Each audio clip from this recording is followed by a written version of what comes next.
저희가 조금 있으면 이제 주님 나라로 갈 터인데요. 조금이라는 게 이제 몇 년이 될지 모르겠습니다만은, 주님 나라에서 10,000년을 지낸다고 생각할 때, 이 땅에서 100년이라는 것은 100분의 1에 속하죠. 예를 들어서 10,000년이라고 했을 때, 이 땅에서의 1년은 주님 나라에서 100년에 해당이 되죠. 금년도 이제 거의 이제 9월 마지막 부분에 지금 접어들고 있는데요. 이 땅에서 1년 1년이 이렇게 가면서 진행되어지는 이 일들이 참 중요한 그런 시간들을 지내고 있다는 생각을 해보게 됩니다. 시편 16편 3절에 보게 되면은 땅에 있는 성도는 존귀한 자니 나의 모든 즐거움이 저희에게 있도다. 그런 말씀이 있죠. 제가 유독이 그 말씀 가운데 땅이라는 생각이 자꾸 들어와요. 땅에 있는 성도는 존귀한 자다. 우리가 지금 땅에 있잖아요. 하늘에 있는 성도도 있습니다. 지금 벌써 주님 나라에 간 성도들도 있어요. 그런데 하늘에 있는 성도는 존귀한 자니 그렇게 안 하시고 땅에 있는 성도는 존귀한 자니 그랬거든요. 왜 그런 말씀을 쓰셨을까? 이 땅에 있는 이 100년이라는 이 기간이 너무너무 중요한 기간이구나. 그런 생각이 들어요. 이제 주님 나라에 갔을 때 10,000년이 아니죠. 10,000년에 10,000배. 10,000년에 10,000년을 지날 때 그 시간이라는 것은 영원한 시간입니다. 그런 시간을 생각할 때 체험할 수 없는 체험을 지금 하고 있어요. 저희가. 그렇죠? 그전에도 말씀을 드린 바 있습니다만은 어린아이들이 필리핀에 갔다 오면은 밥 투정도 안 하고 또 불평불만 싹 다 없어진다고 그래요. 너무나 못 살고 있는 그런 나라에 가서 그 환경을 보고 오면은 우리나라는 천국이거든요, 지금. 너무 좋거든요. 그런데 우리가 주님 나라에 갔을 때는 너무너무 좋은 환경이기 때문에 이 땅에 사는 이 시간, 한 달, 하루, 1년, 이 땅에 있는 이 시간이 지금 정말 귀한 시간이다. 그런 생각을 좀 해보게 됩니다. 주님이 이 땅에 오셨을 때 어떤 마음으로 오셨을 것인가 하는 생각을 해보게 됩니다. 주님은 33년이라는 시간을 보내셨잖아요. 세월을. 그런데 우리 주님은 가실 그것도 아마 아셨을 거예요. 그렇기 때문에 이 땅에 계시는 동안에 아마 하루하루 보내시는 그 시간이 주님께는 아주 정말 주님으로서는 최선을 다하는 그 아름다운 그런 시간들로 아마 채워졌을 것이다 하는 생각을 해보게 됩니다. 왜 이런 말씀을 드리시냐면은 명절이 돼서 고생이 많잖아요. 그죠? 수고, 특히 자매님들 수고를 많이 하시는데 옛날 어른들 말씀에 죽으면은 썩을 육신 아껴서 뭐 하니? 옛날 어른들 그러시잖아요. 죽으면 썩을 육신 아껴서 뭐 하니? 우리가 지금 조금 고생스럽죠. 고생스럽지만은 이양 고생하는 거 좋은 마음을 가지고 고생을 하면은 마음에 노래 부르면서 고생할 수 있습니다. 그렇죠? 노래하면서. 이양 시아버지, 시어머니 섬기는데 얼굴 인상 써가면서 섬기는 것보다는 웃어가면서 섬기는 게 낫잖아요? 훨씬 좋습니다. 그래서 정말 이제 이런 우리한테 주어지는 섬길 수 있는 시간들이에요. 우리가 이 땅에서 봉사할 수 있는 시간들입니다. 이런 좋은 시간들을 주신 하나님께 감사하는 마음이 지금은 우리가 안 될 거예요. 그렇지만 주님 나라에 갔을 때 그때 두고두고 얘기할 거예요. 남자들이 군대 갔다 오면 무슨 얘기 하는지 아시죠? 두고두고 군대 얘기합니다. 아마 우리들은 주님 나라에 가서 두고두고 해야 될 얘기들이 이 땅에서 고생한 얘기일 거예요. 근데 고생 많이 한 사람일수록 얘기거리가 많을 거예요. 그렇죠? 그래서 이런 시간들을 고생하는 시간이다라고 생각하지 마시고 봉사하는 시간, 또 주님 앞에서 정말 섬길 수 있는 귀중한 시간이다라고 이렇게 생각을 하시면 좋을 것 같습니다. 다 같이 요한복음 7장 같이 보시겠습니다. 요한복음 7장 11절 말씀입니다.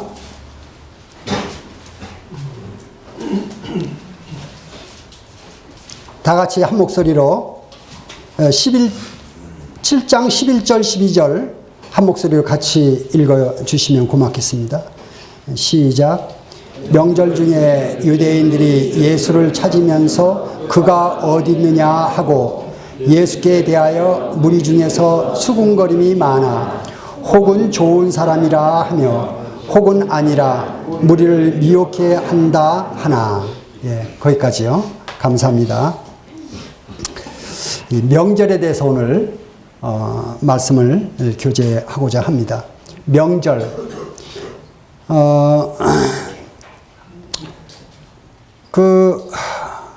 명절이라고 그러면은 어느 나라든 다 있는 것 같아요. 미국은 아마 제가 얘기 들어보니까 크리스마스하고 추수감사절, 미국에서 사시다 오신 분들이 뒤에 앉아 계시는데 아마 잘 아시리라고 봅니다. 한국은 큰 명절이 추석하고 설날이죠. 애들 때는 그렇게 좋아했는데 추석 설 되면은 어른 되면은 걱정부터 앞서고 이제 좀 걱정거리들이 많아지죠. 물가가 왜 이렇게 비싼지 뭐 여러 가지 이제 걱정들이 많이 들잖아요. 그런데도 불구하고 또 여러 반가운 얼굴들도 만나고 특별히 성도님들에게는 복음을 전할 수 있는 이런 귀한 시간들이죠. 7장 2절에 보게 되면은 유대인의 명절이라고 이렇게 나옵니다. 유대인의 명절. 지금 이 명절이 초막절인데요. 유대인의 명절이라고 이렇게 나와요. 성경의 레위기서 23장에 보게 되면은 여호와의 절기라고 나옵니다. 여호와의 절기. 여호와의 절기가 유대인의 명절로 탈바꿈이 되어버렸어요. 왜 그랬냐면은 이스라엘 사람들이 그 법대로 하나님 말씀대로 그 명절을 지킨 것이 아니고 자기 생각대로. 그래서 참 성의 없는 그런 그 제사를 지내게 되고 성의 없는 헌물을 드리게 되고 또 그 성전에서 장사처로 이렇게 변신시키는 그런 일들이 있었기 때문에 하나님께서 여호와의 절기라는 그 절기 가운데 여호와라는 이름을 떼버리고 그리고 유대인의 명절로 이렇게 바꿔버린 것 같습니다. 참 이스라엘 역사에 우리한테 좋은 그런 본이 되는 것이죠. 우리는 이러한 것들을 통해서 형식적인 예배라든지 또 희생이 결여된 그런 섬김이라든지 또 상업적인 마음이라든지 이런 것들을 우리가 고쳐 먹어야 될 줄로 압니다. 이스라엘의 그 절기를 보게 되면요, 여호와의 절기, 여호와의 그 절기를 보게 되면은 레위기서에는 이제 7가지가 나오죠. 그죠? 7가지 절기가 나옵니다. 그런데 그 7가지 중에서도 가장 중요한 3가지를 뽑았는데 그것을 가리켜서 유월절, 또 칠칠절, 그리고 여기 나오는 초막절 이렇게 3가지가 나오죠. 유월절이라는 것은 잘 아시는 대로 유대 달력으로 정월 14일을 얘기합니다. 정월 14일. 근데 우리 이 태양력으로 하게 되면 약 2-3달이 늦어져요. 그래서 정월 14일은 우리가 쓰는 달력으로 하면은 3월이나 4월 정도 됩니다. 조금씩 늦어집니다. 그래서 이 6월절은 어떤 날이냐면은 이스라엘이 애굽에서 종살이 하다가 나온 날이죠. 출애굽한 날입니다. 또 다른 말로 하게 되면은 이스라엘 나라가 성립한 날이에요. 이스라엘 국가, 우리나라 제헌절 있죠. 7월 17일 제헌절. 이 이스라엘의 제헌절이 언제냐? 6월절이에요. 이스라엘 제헌절은 6월절입니다. 또 오순절이라고 중요한 절기 가운데 하나가 있는데 이 오순절, 이 맥추절, 또는 77절 그렇습니다. 이 여호와의 절기까지 보게 되면 처음에 뭐로 나오냐면은 6월절이 이제 처음 시작으로 나오고 그 다음에 무교절 나옵니다. 6월절 다음서부터 일주일간을 지키게 되죠. 그래서 6월절서부터 치게 되면 8일간을 지키게 됩니다. 6월절, 무교절, 7일 이렇게 되어 있는데 그 무교절 안에 초실절이라는 게 들어가 있습니다. 초실절. 그래서 6월절, 무교절 시작하고 그 안에 초실절인데 6월절 다음 날. 이게 초실절이에요. 잘 이렇게 머리에다가 넣어 놓으시면 좋습니다. 그 초실절이 뭐냐면 처음 익은 열매를 하나님께 바치는 날이에요. 이게 초실절입니다. 6월절은 신약에 와가지고 예수님이 십자가에 돌아가신 날이라고 그러면은 초실절은 예수님이 부활하신 날입니다. 이틀만, 3일 만에 부활하시죠. 이틀을 지나서. 그래서 3일 만에 부활하신 6월절, 무교절, 그리고 이제 3일째 되는 그날에 주님이 부활하시죠. 그리고 이제 그 초실절로부터 50일 된 날을 오순절이라고 합니다. 그거를 구약에서는 77절이라고 합니다. 그래서 예수님 십자가에 돌아가신 날서부터 치는 게 아니고 예수님 부활하신 날서부터 50일을 치게 됩니다. 그 오순절이에요. 그러면 사순절이라는 게 뭐냐? 사순절 얘기하죠? 사순절은 우리 주님이 부활하셔가지고 40일 동안을 이 지상에 계셨어요. 그리고 우리 주님이 승천하신 다음에 열흘 만에 성령이 강림하시면서 오순절이 되는 것입니다. 이해가 되시죠? 예. 그래서 이제 오순절이에요. 오순절은 교회 탄생일입니다. 그죠? 그리고 이스라엘을 보게 되면 이스라엘은 이제 에집트에서 나와가지고 시내산에서 모세가 십계명을 받는 날이 50일입니다. 아시겠죠? 그래서 이스라엘을 보게 되면은 6월절은 민족의 시작이요. 국가의 시작이요. 이스라엘 국가. 그 다음에 오순절은 십계명을 받는. 유대교가 시작하는 날입니다. 이스라엘을 보게 되면은. 그런데 우리 신약교회를 보게 되면 이제 교회가 시작되는 날입니다. 그럼 초막절은 뭐냐? 초막절은 7월 15일을 얘기합니다. 그래서 처음에 말씀드린 대로 6월절, 그 다음에 무교절, 그 다음 뭐라 그랬죠? 초실절, 그 다음에 오순절, 77절, 맥추절 그렇게 얘기하는 겁니다. 여기는 네 절기가 쪼르르 붙어 있어요. 요 한 두세 달 사이에 두세 달 쪼르르 붙어 있고, 그 다음에 이제 세 절기는 뒤로 이제 뚝 떨어져서 나오는데 나팔절이 나옵니다. 나팔절이 나오는데 나팔절이 이제 7월, 제가 알기로는 7월 1일인가 그래 알고 있어요. 그래서 나팔절이 나오고 그 다음에 7월 10일이 대속죄일, 속죄절이 나옵니다. 그래서 이스라엘 민족적으로 우리 주님 이제 휴거가 되죠. 우리가 휴거가 되게 되면은 이스라엘이 복음을 전하고 7년 대환란이 끝날 무렵에 주님이 재림하실 때 민족적으로 온 민족이 이제 통곡을 하게 됩니다. 그러면서 우리 주님 앞에 속죄를 하게 되죠. 그게 속죄일입니다. 대속죄일. 그게 7월 10일입니다. 그리고 이제 7월 15일이 5일 후에 이것이 뭐냐면은 초막절입니다. 초막절은 뭐냐? 이제 천년왕국으로 들어가면서 절기를 지키게 되죠. 이 세상의 고난이 다 지나갔던 그 이스라엘이 출애굽해가지고 광야에서 초막을 짓고 그 장막 속에서 살던 그것을 기념해서 지키는 절기입니다. 이거는 이제 이 세상의 그 고통이 지나갔다는 것을 의미하는 것입니다. 그리고 이제 하나님의 나라가 시작되는, 이제 그 성도들의 나라가 시작되는, 하나님의 나라가 시작되는 그런 그 시간이라고 볼 수가 있겠습니다. 그래서 이스라엘이 1년에 3번 6월절, 그 다음에 오순절, 77절, 맥추절, 오순절, 그 다음에 초막절, 이 세 절기는 이스라엘 사람이 성전에 나오는 의무사항입니다. 그래서 이 세 절기를 지켰어요. 이 절기 때는 이스라엘은 디아스포라라고 그래가지고 전 세계에 흩어져 있습니다. 멸망해가지고 전 세계에 흩어져 있어요. 그렇지만 이 세 절기가 되면은 전 세계에서 예루살렘으로 모여듭니다. 이스라엘 사람들이 몰려오게 되면은 저기 저 아랍 말하는 사람 또는 뭐 중국 말하는 사람, 아프리카 말하는 사람, 영어 하는 사람, 프랑스 하는 사람. 애들이 어렸을 때 이렇게 모여놓으면은 각국 말을 쓰니까 언어학자들이 돼요.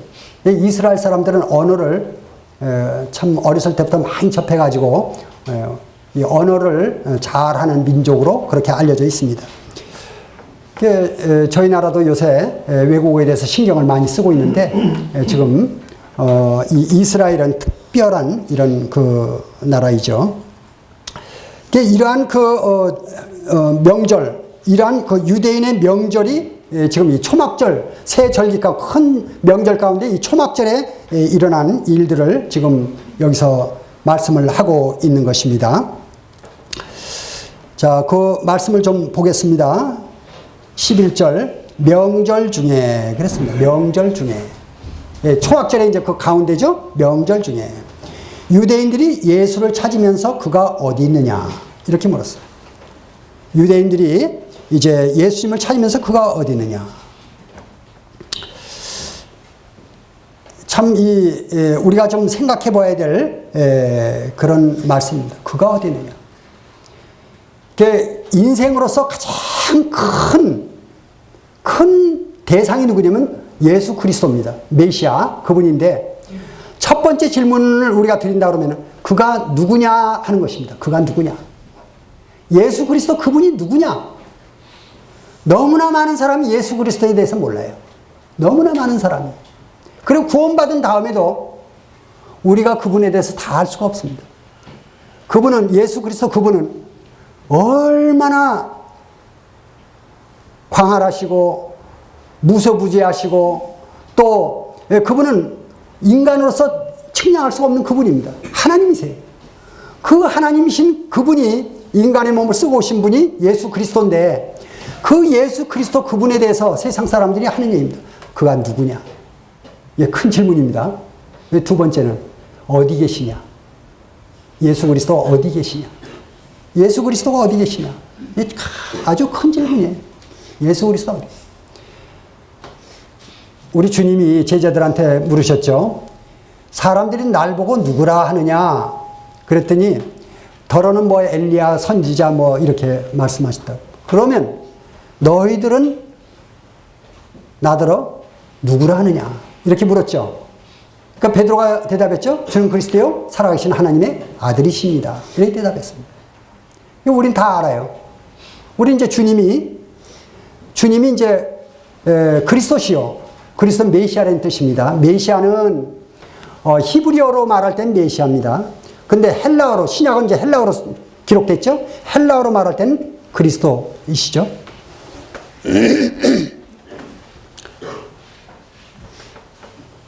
두 번째, 너희는 나를 누구나 하느냐 이렇게 물으시는 게 아니고 이제 우리 주님이 내가 어디 있느냐 이렇게 물으신다 그러면 성도님들은 답하실 수가 있죠? 그분은 보좌 우편에 계십니다. 우리 주님 승천하셔가지고 보좌 우편에 계십니다. 그런데 성령으로 성도님들 심령이 찾아오셨어요. 우리 안에 계십니다. 그럼 그리스도가 어디 계시느냐? 보좌 우편에 계시고 우리 안에 계십니다. 이렇게 답하시는 게 아마 좋을 것 같습니다. 네, 우리 안에 계세요. 그럼 세상 사람들이 그리스도가 어디 계시느냐 이렇게 물었을 때 우리는 어떻게 답하겠습니까? 보좌 하라고 하면 그 사람들은 몰라요. 그리스도가 어디 계시냐 이렇게 물었을 때 그분은 우리가 아마 그렇게 답하면 아마 좀 헷갈릴 거예요. 제 안에 그리스도가 계십니다 하면 헷갈릴 거예요. 그러죠? 아버지를 보여달라 그랬을 때 빌립이 아버지를 보여주십시오.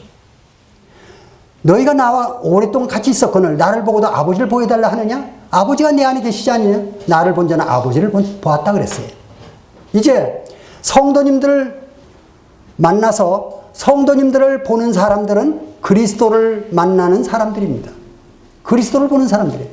그래서 성경책은 그리스도인의 성경책은 이 성경책을 얘기하는 것이고 세상 사람들의 성경책은 그리스도인이라 하는 얘기입니다. 우리가 그들에겐 성경책이에요. 우리를 통해서 그리스도를 보여주는 것입니다. 어떤 분은 그리스도를 요만큼 보여주고 육신적인 이만큼 보여주고 그럴 수가 있어요. 그렇죠? 무언가를 보여줘요. 우리는 생각지도 않는데 그리스도의 조그만 부분들이 그들에게 전달이 됩니다. 우리가 만나는 사람들, 우리가 대하는 일가 친지들, 이런 분들은 우리는 전혀 생각지 않았는데 이상한 것을 느낍니다. 저들은 좀 달라. 뭔가 우리하고 틀린 사람들이야. 이런 걸 느낍니다. 왜냐? 그 안에 그리스도가 계시기 때문에 그리스도가 조금씩 나옵니다. 그래서 이제 우리를 통해서 그들은 그리스도를 보는 것입니다. 이번 추석 때 형제님들, 자매님들 만나는 사람들에게 주님을 보여드려야 할 텐데 보여드리려고 애쓸 필요 없습니다. 애쓰려고 그러면 힘들어요. 그렇게 하지 마시고 어떻게 주님께 기도하세요. 주님 도와주세요. 육신으로 행하지 않게 도와주세요. 그렇게 하면 돼요. 육신으로만 행하지 않고 주님께서 분별되시는 대로만 따라서 순종해 나가면은 그들이 그리스도를 보게 됩니다. 그들이 그리스도를 만나는 거예요. 우리를 통해서, 저를 통해서, 성도님들을 통해서 이제 그리스도를 만나게 됩니다. 그러면은 세상 사람들이 그가 어디 계시느냐? 그가 어디 계시느냐? 야곱이 그 아버지 집을 떠나가지고 바단 아람으로 이제 출발해서 이제 어느 들에서 돌로 베개를 하고 잤는데 거기서 우리 주님을 뵙잖아요. 그 주님을 만납니다. 그리고 아침에 일어나가지고 거기다 여기가 하나님 계신 곳이다.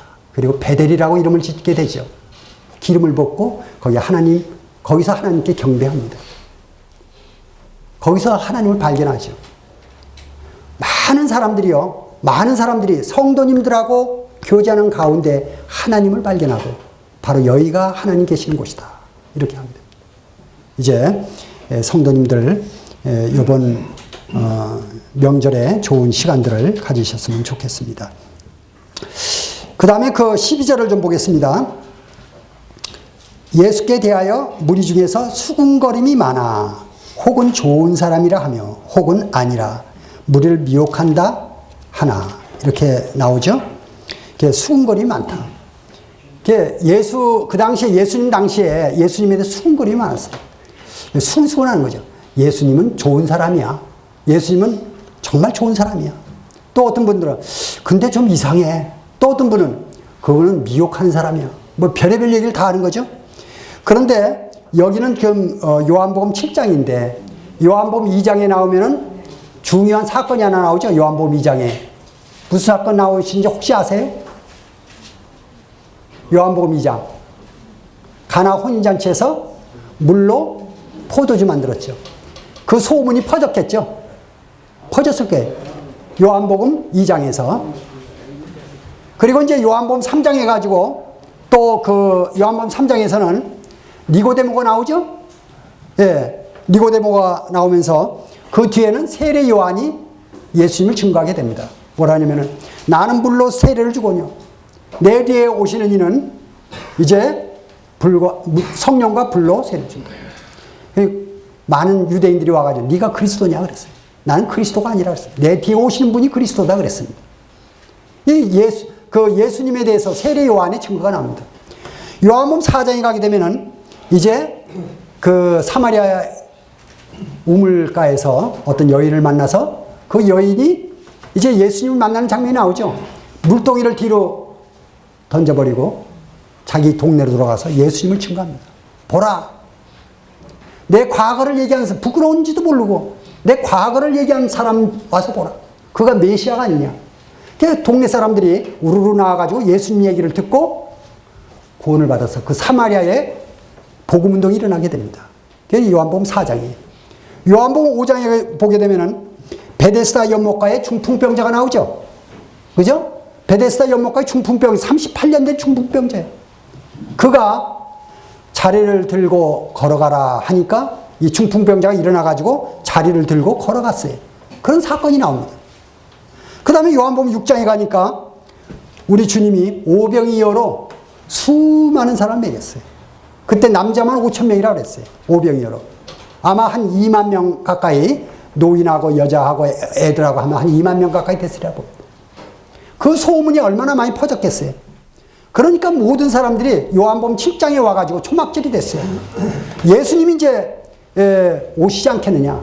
모든 유대인들, 모든 이스라엘 사람은 1년에 3번, 그 중에서 초막절이 가장 큰 절기 중에 하나입니다. 가장 큰 절기예요. 초막절. 그게 다 와야 돼요. 아마 예수님도 선지자라고 그러면은 그분이 정말 하나님께 오신 분이라면 성전에 와서 아마 제사를 드릴 것이다. 그렇게 아마 기대를 하고 있었어요. 그런데 그 모인 유대인들이 수근수근하는 거예요. 수근수근. 그분은 좋은 분이야. 근데 그분은 알 수가 없어. 그분은 미혹하는 분이야. 도대체 왜 자기 자신을 드러놓고 얘기를 안 하지? 근데 그분은 이적을 많이 행했어. 오병이어로 수많은 사람 먹였어. 그 이제 여러 가지 유대인들이 이제 그 관심사가 뭐냐면 예수님. 이 세상에 가장 중심되는, 가장 핵심되는 관심사는 역시 메시아입니다. 예수님이에요. 사람이 어떤 사람 관심을 가지든 관심이 없든 이 세상의 가장 핵심적인 사건은, 가장 놀랄만한 사건은 하나님이 인간의 몸을 쓰고 오신 예수님이십니다. 더욱 놀라운 것은 그 예수님이 죄 많은 인생들을 대신에 십자가에 돌아가셨다는 거예요. 그리고 더욱더 놀랄 것은 그 예수님이 제 안에 찾아오셨다는 것입니다. 완악하고 고집쟁이고 나밖에 모르고 인색하고 그런 저한테까지도 주님이 찾아오셨다는 거예요. 그 주님이 얼마나 놀라운 일입니까? 그리고 우리 마음 가운데 믿을 수 없는 하늘의 일들을 믿게 만들어줬어요. 그전엔 저도 잘 못 믿었어요. 그냥 어떤 생각이었는데 이제 거듭난 다음에 주님을 확실히 믿게 됐어요. 주님을 알게 됐어요. 그래서 인생의 최대 관심사는 예수 그리스도입니다. 이제 이번 명절에 세상 사람들 모르잖아요. 모르는 사람들 가운데 이제 주님의 인자하심과 주님의 온유하심과 주님의 사랑을 우리 성도님들, 저를 포함해서 그런 것들을 나타낼 때 그들 가운데 알게 모르게 주님의 아름다움이 역사하실 것입니다. 주님의 아름다움. 그래서 그들에게 주님의 사랑이 들어가도록 그런 일들을 하십니다. 주님이 우리를 쓰셔요. 그런 일들을 하시는 것이죠. 또 여기에 나오기에 뭐라고 나오냐면 미혹이라는 단어가 나오죠. 미혹이라는 단어는 어떤 단어냐면은 이 구약에 미혹한다는 단어는 사형죄에 해당했습니다.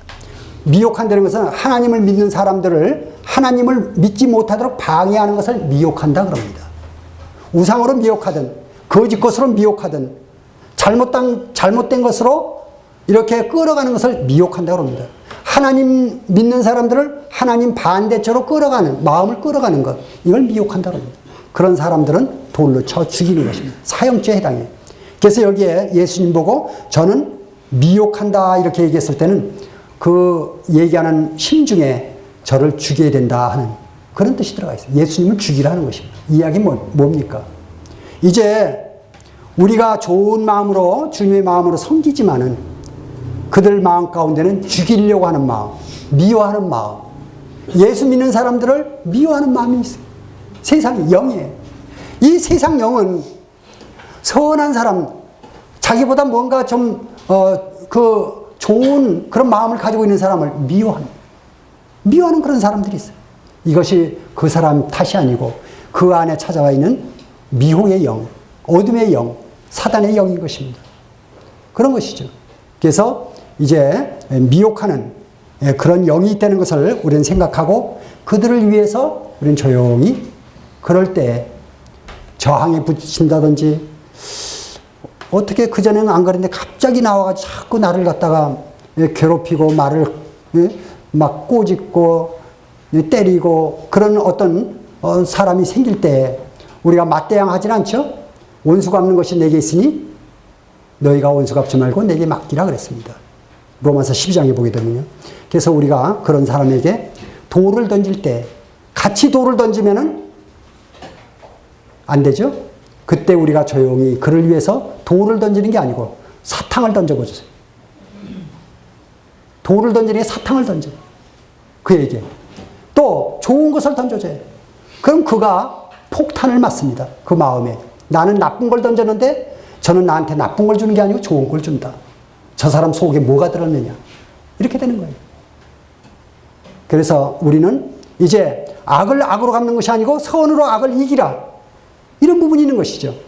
그러니까 우리가 이제 주님의 마음을 가진 사람이라 그러면은 주님의 것으로 대할 때 그들 마음 가운데 파문을 일으키게 됩니다. 저들이 누구냐? 왜 나는 저들한테 좋은 행동을 안 했는데 저들은 나한테 선의를 베풀려고 그러느냐? 이게 그리스도인. 이게 우리 안에서 일하시는 주님이신 것입니다. 주님이 그렇게 일하시는 것이죠. 13절 보겠습니다. 그러나 유대인들을 두려워함으로 드러나게 그를 말하는 자가 없더라. 그랬습니다. 유대인들을 두려워하는 자. 그게 이제 여러 사람이 이렇게 많이 모여 있잖아요. 여러 사람 이제 가족들이 많이 모이면요. 그 중에 별의별 사람 다 있습니다. 이제 나를 좋게 받아주는 사람도 있고, 나를 자꾸 괴롭혀서 시험하려고, 저게 진짜냐 가짜냐 달아보는 거죠. 그래서 괜히 한 대 때려보기도 하고, 꼬집기도 하고, 말을 비틀어보기도 하고, 그런 사람이 있어요. 이게 속에 진짜가 들었냐 가짜가 들었냐 알아보려고, 테스트하려고. 그런 경우도 있어요. 여러 사람들이 있을 수가 있어요. 그리고 어떤 사람은 또 정말 좋은데도 어떤 아주 센 사람이 한 사람인데 그 사람이 아주 센 분이 뭔가 하나님을 싫어해요. 그러니까 그 사람 눈치 보면서 그 사람 동조하는 그런 경우도 있을 수가 있어요. 우리는 어떻게 됐습니까? 이제 그런 경우에 닥쳤을 때 우리는 주님께서 주신 분별로 지혜를 너희는 비둘기같이 순결하고 뱀같이 지혜로라 하는 말씀이 있죠. 그러니까 우리는 지혜를 사용해야 돼. 우리 주님께서 지혜가 되시죠. 그래서 그들에게 적당하게 합당하게 고르게 이런 것들을 잘 그때마다 주님이 지혜를 주시기를 바라는 마음이 있습니다. 이 어려운 부분들이 있다는 것을 생각을 하시면 될 것 같고 14절 보겠습니다. 이미 명절의 중간이 되어 예수께서 성전에 올라가서 가르치시니 명절 중간이 됐을 때 이제 주님이 올라오셨어요. 등장을 하셨습니다. 수근수근하고 막 주님을 찾고 주님은 어디 계시냐? 어디 계시냐? 그분은 좋으신 분인데 그분은 병도 고쳐주셨는데 그분은 오병이어로 많은 사람을 먹이셨는데 수근수근하고 있는 그런 상태에서 주님이 등장하십니다. 많은 사람이 모였어요. 그래서 주님이 가르치시는데 이렇게 나옵니다. 이제 그 당시에 가르침이라는 건 어떠냐면요. 예루살렘 성전에 보면은 성전에 이제 이렇게 뜰들이 있는데 그때 랍비들이 많았어요.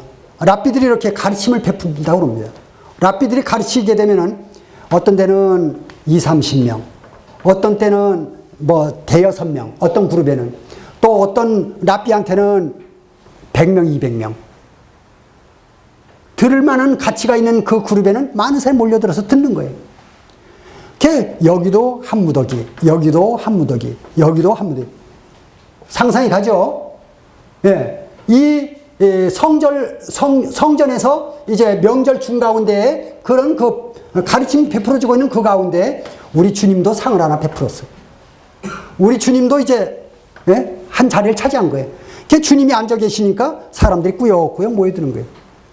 많이 모여들었겠죠? 주님한테는? 아마 상당히 많이 모여들었을 것 같아요. 아마 랍비들보다 더 많은 사람들이 모여들었을 것 같아요. 주님이 이제 가르침을 시작합니다. 가르치기 시작해요. 우리 주님이 이제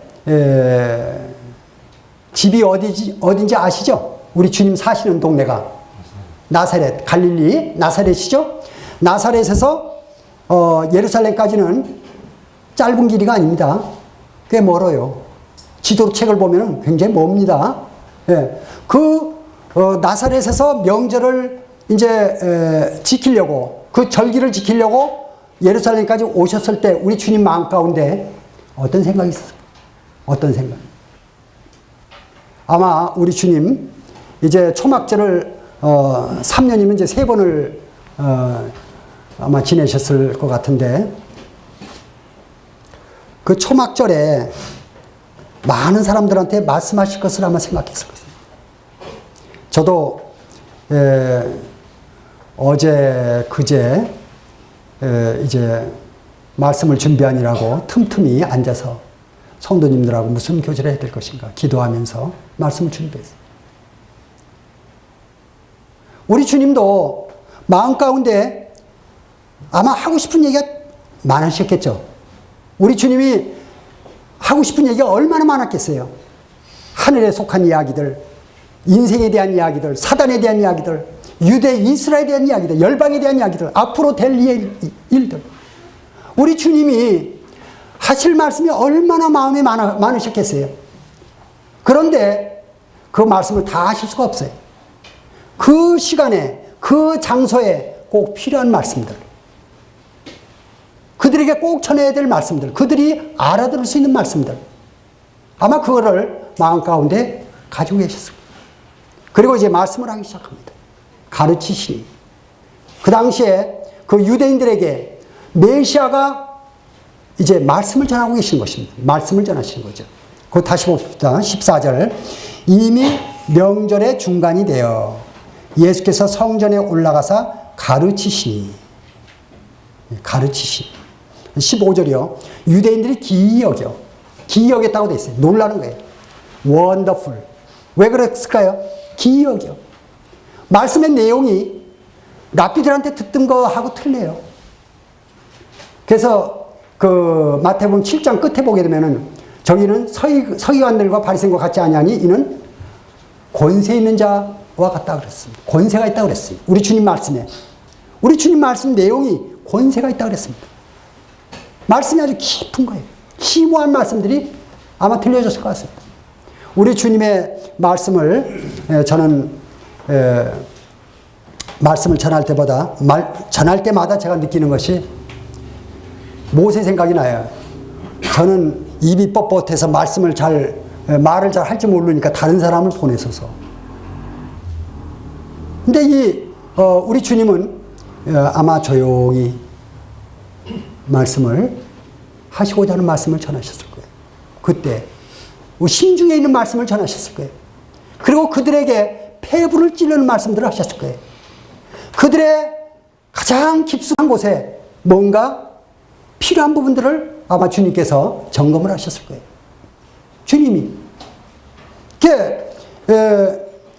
유대인들이 기이 여겨 가로되 이 사람은 배우지 아니하였거늘 어떻게 글을 아느냐. 배우지 아니하고 어떻게 글을 아느냐. 우리 주님이 어떻게 글을 아느냐. 우리 주님의 그 하시는 그 말씀은 정말 학교에서 배운 것도 아니고 대학자들한테 배운 것도 아니고 랍비들한테 배운 것도 아니에요. 그렇지만은 아버지가 일러주시는 말씀, 아버지께서 가르쳐 주시는 말씀들을 하나하나 풀어내는 거죠. 이 세상에서도요, 배운 거 없는 줄 알았더니 말을 하는데 보니까 기가 막히게 신기한 말들이 나왔어요. 이게 그리스도인들입니다. 세상에서 별로 배운 것도 없어요. 이 세상 사람들 놀라는 것은 그리스도인들에 대해서 놀랍니다. 왜 그러냐면 수준이 높거든요. 그리스도인들은 그냥 보통 하는 말이에요. 그런데도 그들에게는 죽음을 초월해서, 시간을 초월해서, 공간을 초월한 말씀들이 가지고 있는 자들이 그리스도인입니다. 그 말씀은 어디서 나오냐? 우리가 배운 말씀? 예, 주님한테 배운 거죠. 우리 주님이 우리 안에 계셔서 우리에게 들려주는 말씀. 그게 진짜입니다. 우리가 가장 좋은 말씀이 뭐냐면은 우리 안에 계신 주님의 말씀을 하는 겁니다. 우리가 우리를 전파하는 것이 아니요, 우리가 주 예수 그리스도의 종된과 너희의 종된 것을 전파한다. 그런 말씀을 하셨죠. 우리는 주님의 말씀을 하는 자들입니다. 그래서 이제 만나는 분들에게 조용히 주님의 말씀을, 우리 주님에 대한 이야기들을 조금씩 합당하게 들려주실 때 그들 마음 가운데 예수 그리스도 그분에 대해서 배우게 됩니다. 예수 그리스도 그분이 바로 우리의 이야기의 중심입니다. 우리가 가르쳐야 될 내용이 바로 예수님, 주님이십니다. 우리에게 들려주시고 저들에게 들려주시는 그 내용이 바로 예수님이십니다. 우리가 주님을 증거하는 데 마음을 써야 될 줄로 믿습니다. 16절입니다. 예수께서 대답하여 가르치되 내 교훈은 내 것이 아니요 나를 보내신 이의 것이니라. 그랬죠? 우리 주님 그랬어요. 그러니까 우리가 우리의 말을 하는 것이 아니에요. 우리 안에 계신 주님, 나를 보내신 그분의 말씀을 전달하는 거죠. 그랬을 때 그들 심령 가운데 이제 주님이 바로 메시아이시고 그분이 우리를 위해 십자가에 돌아가셨고 그분이 바로 우리를 이제 영원한 곳으로 인도하시고 우리 죄값을 다 지불하신 분이에요. 그분이 바로 우리를 사랑하시는 거예요. 저희들 사랑하시고 또 아직도 들어오지 않은 교회 가운데 들어오지 않은 다른 사람도 사랑하십니다. 우리 주님은 사랑의 주님이세요. 나를 미워하는 사람도 주님이 사랑하세요. 나를 지금 짓궂게 코너에 몰고 있는 그 사람도 주님이 사랑하세요. 그분에게 주님의 사랑 얘기를 들려주는 것입니다. 주님이 나를 사랑하시고 여러분을 사랑하시고 세상 사람들을 사랑하시는 주님의 사랑 이야기. 이것이 바로 성경의 주제입니다. 주님의 사랑 이야기. 그분이 우리를 사랑하시기 때문에 십자가에 돌아가신 것입니다.